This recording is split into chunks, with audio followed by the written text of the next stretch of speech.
Yan, tinanggal na ni Master Charles yung cover para mahinang na natin yung leaking. So dito ko ilalagay yung access valve mamaya kasi walang access valve pa to. Tingnan nyo, wala pang access valve. So dito ko ilagay. Tatanggalin muna lang muna natin yung plastic cover nito. Baka dito madama yung sunog. Kasi hinahin natin nandito yung leaking. So tinanggal na ni Master Charles.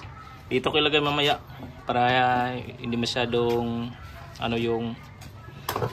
hindi pigado yung area na paglagay natin ng refrigerant. Dito ko ilagay yung access valve. So nandito ulitin natin mga master. Ang error nito if inverter cooling. Yan kita nyo yung leaking nga. Yan, bumubula-bula. Yan yan.